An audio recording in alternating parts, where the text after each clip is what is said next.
Bwana, trending story Tanzania ni dabi ya Kariakoo, lakini tunafahamu kwamba mchezo huu umekutwa na kadhia nyingi. Umehairishwa mara mbili tayari. March ulihairishwa, lakini Juni hii 15 umehairishwa, na sasa umepangwa Juni 25. Sasa tangu tamko la mwisho lilipotoka kwa mamlaka kwamba mchezo huu utachezwa siku ya Juni 25, yani sawa na siku ya Jumatano, yani kesho, mpaka wakati huu wekundu wa Msimbazi Simba ambao ndo wageni katika mchezo huu mpaka sasa wako kimya kabisa kuzungumzia juu ya dabi hii ya Kariakoo. Young Africans tayari wameshazungumzia kuwa maana ya viongozi wao wanafanya maandalizi, wamesema wazi, lakini pia kupitia platform zao za mitandao ya kijamii wameweka wazi kwamba mchezo huu upo na watacheza. Lakini so far tunapozungumza kwa wekundu wa Msimbazi Simba hawajazungumza popote juu ya dabi ya Kariakoo. Na miongoni mwa vitu ambavyo vinatoa wasiwasi ni je, Simba atacheza, atapeleka timu katika uwanja wa Mkapa kwa ajili ya mchezo huu?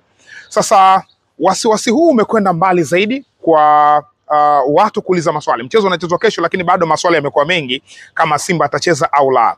Miongoni mwa viashiria ambavyo vimetoa wasiwasi juu ya Simba na utayari wa kucheza mchezo huu ni tukio la leo la press conference, mkutano na waandishi wa habari kwa ajili ya kuonesha maandalizi yao mpaka sasa yamefikia wapi kuelekea katika dabi hii ya Kariakoo. Mkutano huo kwa mujibu wa bodi ya ligi ulipangwa kufanyika leo saa 5 kamili. Young Africans wataanza 5 kamili mpaka 5:30, lakini muda huo Young Africans walifika katika kikao hicho na wakazungumza na waandishi wa habari. Hamdi Meludi alizungumza vitu vingi, Dickson Job al-kadhalika. Lakini saa 5:30 ilikuwa ndo nafasi kwa wageni ambao ndo Simba, na wenyewe hawakufika katika kikao kile kuzungumza na waandishi wa habari. Baadaye afisa habari wa bodi ya ligi akaja na kuweka wazi kwamba mkutano huu umevunjwa, yani umemalizika, kwa maana ya wageni hawajafika na bad luck hawapatikani katika mawasiliano. Sasa tukienda kwenye swala zima la kikanuni, ikumbuka kwamba hiki ni kikao cha kikanuni na adhabu yake ni kupigwa fine. Hivyo basi kama hakuna taarifa yoyote ambayo bodi ya ligi itakuwa wameridhishwa nayo, basi mnyama atawajibika kwa maana ya fine. Lakini wenye bodi ya ligi wamesema wataweka wazi juu ya nini kimetokea katika platform zao. Lakini kama haitoshi, kuna vitu vingine viwili vimesalia kuelekea katika mchezo huu. Hivi ni viashiria tu vya ule wasiwasi na maswali ambayo watu wengi wanajiuliza. Cha kwanza ni hicho, kwa maana ya kutoposti chochote na kutokuzungumzia juu ya mchezo huu wa dabi. Hilo ni jambo la kwanza ambalo limetoa wasiwasi. Jambo la pili ambalo limetoa wasiwasi ni kwa Simba kutofika katika kikao na waandishi wa habari. Na jambo la tatu na la nne ambalo limesalia tunasubiri kuona. Jambo la kwanza ni mazoezi siku moja kabla ya mchezo. Hili ni jambo la kikanuni, lakini sio lazima klabu ifanye mazoezi siku moja kabla ya mchezo. Kwa Simba tuliona waliomba katika mchezo wa Juni 15. Waliomba kwa wizara ya michezo ambayo ina dhamana na michezo juu ya kutumia uwanja wa Benjamin Mkapa ambao ndio uwanja wa mechi, na waliposti hadi barua ya kukubaliwa kufanya mazoezi katika uwanja ule wa Mkapa. Lakini so far tunapozungumza ule mchezo haukuwepo pale na mazoezi wala Simba hawakufanya kwa sababu mchezo wenyewe haukuwepo. Lakini mamlaka imeleta siku nyingine. Je, Simba watakwenda katika mazoezi? Kama Simba watakwenda katika mazoezi siku moja kabla mchezo kama kanuni inavyotaka, basi itakuwa ni miongoni mwa maeneo ambayo anapiga green light, taa ya kijani, kwamba Simba ataingiza timu katika dabi ya Kariakoo. Lakini swala la mwisho ambalo pia lina uzito ndani yake ni pre-match meeting. Hiki ni kikao cha kikanuni ambacho kipo kwenye utaratibu wa mchezo katika kanuni ya 17, sura ya 5 katika kanuni za bodi ya ligi zinaeleza kabisa kwamba kikao hiki ni muhimu na kinatakiwa kufanywa.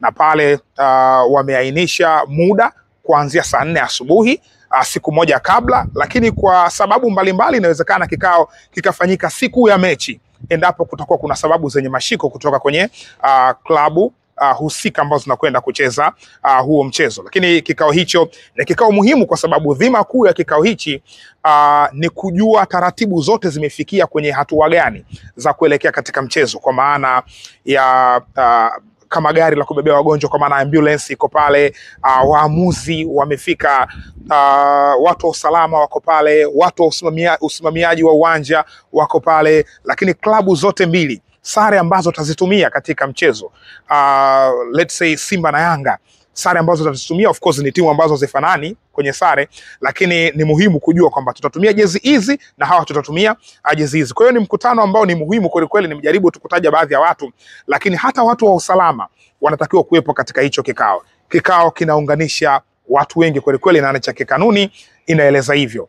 Lakini kikao hichi bado hatujapata taarifa kutoka katika mamlaka kama kimefanyika ama la. Kwa mujibu wa kanuni saa 4 asubuhi, siku moja kabla ya mchezo, lakini kanuni mbele zaidi imefafanua zaidi kwamba kinaweza kikafanyika siku ile ile ya mchezo, kwa maana ya asubuhi yake endapo kutakuwa kuna sababu. Kwa hiyo sio jambo la kulijaji leo, lakini kama haitoshi, kikao hiki kimepewa urahisi zaidi ndani yake pia kwamba kinaweza kikafanyika kwa njia ya kimtandao endapo itatokea kuna ambazo mamlaka watakuwa wamedhiridhia, basi kuna hiyo ahueni itakuwa inapatikana pia kwenye kikao hiki cha pre-match meeting.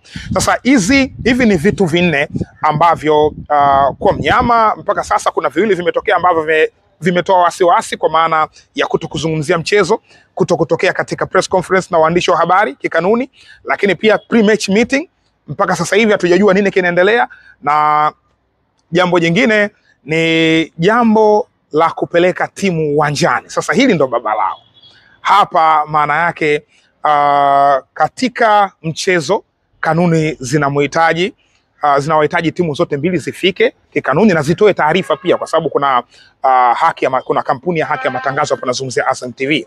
Wenyewe wanatakiwa kujua klabu inafika saa ngapi kwa ajili ya production, kurusha matangazo, kwa sababu yale ni maudhui ambayo wao wanayatumia na wamelipia fedha kwa ajili ya kualisha walaji, subscribers wa vingamuzi kwa ajili ya kuangalia. Kwa hiyo ni kitu muhimu kweli kweli, inabidi taarifa iwe imetoka. Sasa kanuni inawataka Simba wawepo uwanjani. Yanga of course ameshathibitisha, na Simba pia anahitajika uwanjani katika siku hiyo ya mechi. Sasa siku ya mechi, endapo Simba imefika mpaka siku ya mechi kwa maana ya kesho na hakuingiza timu uwanjani, basi hapo sheria au kanuni zitatumika kwa ajili ya kutoa adhabu kwa timu ambayo haikufika uwanjani. Maana yake adhabu ya kwanza ambayo inapatikana pale uwanjani ni swala zima la alama 3 kwenda kwa mtani wao. Hapa nazungumzia Young Africans, itakuwa imepata alama 3 na magoli 2, lakini utaratibu mwingine wa adhabu utakuwa unaendelea hapo ndani, ikiwemo kushushwa daraja. Na hii ni historia ambayo iliwahi kutokea kwenye kikosi cha Singida United. Waliwahi kushushwa madaraja baada ya kutotokea katika moja ya michezo ya ligi ambayo walikuwa wamepangwa katika ratiba.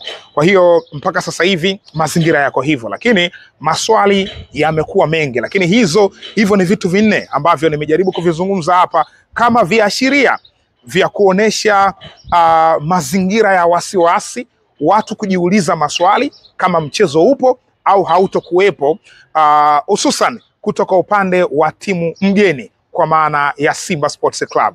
Young Africans wameshathibitisha kwamba watakuwepo katika mchezo huo. Je, kwa upande wa Simba yeye atakuwepo? Lakini ni mchezo muhimu kweli kweli. Ni mchezo ambao kwa upande wa Young Africans wanahitaji ushindi au sare ili kuweza kuwa katika mazingira rafiki ya kubeba ubingwa. Lakini Simba ni must win match. Ni mechi ambayo anatakiwa kushinda kwa namna yoyote ile ili aweze kupata ubingwa katika msimu huu wa 2024-2025. Sasa mpaka sasa hivi tulipokuwepo tunasubiri taarifa kutoka katika mamlaka kwa maana ya bodi ya ligi. Of course Young Africans wanaendelea na maandalizi, Simba hatujui kinachoendelea, lakini bodi ya ligi itakuja na taarifa gani hususan ya pre-match meeting, either swala la Simba kwenda kufanya mazoezi siku moja kabla ya mchezo. Na haya ndo maswali manne ambayo nimeeleza. Nakumbusha, la kwanza ni Simba kutozungumzia kabisa kuhusu mchezo, inaweka swali la kujiuliza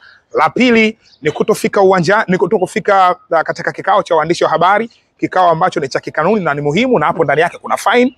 Hilo ni swala la pili ambalo linatia wasiwasi. Swala la tatu ni kutokwenda kufanya mazoezi siku moja kabla mchezo, muda ule wa mchezo, ingawaje sio lazima, ila Simba walishatuonesha kwamba wana uhitaji wa hiki katika michezo yote miwili, kwa maana ule mchezo wa March na huu mchezo wa Juni 15 yote miwili walihitaji kwenda kufanya mazoezi. Kumbuka mchezo wa March ndio ulileta varangati lote hili baada ya kwenda kufanya mazoezi, lakini mchezo wa Juni 15 walipata barua ya uthibitisho kwamba wanataka kwenda kufanya mazoezi, lakini haikutokea. Kwa hiyo hii ni mara ya tatu mchezo huu. Je, wataenda kufanya mazoezi au la? Tutakuja hapa kuangalia pia jambo hilo baadaye. Lakini jambo la mwisho ni pre-match meeting, kikao cha kikanuni cha kitaalamu kuelekea mchezo, kikao muhimu kweli kweli, na chenyewe pia endapo akitofanyika kina adhabu ndani yake, yani fine itapigwa hapo ndani yake. Kwa hiyo hayo ni maswali manne ya kujiuliza, lakini kubwa zaidi endapo Simba hatatokea uwanjani. Ila kama Simba atatokea uwanjani, basi yote inakuwa zina adhabu zake, kuna itifaki zake na kanuni zake zitazingatiwa, lakini kubwa zaidi alitokea uwanjani. Yes, hii ni Mzinga Sports.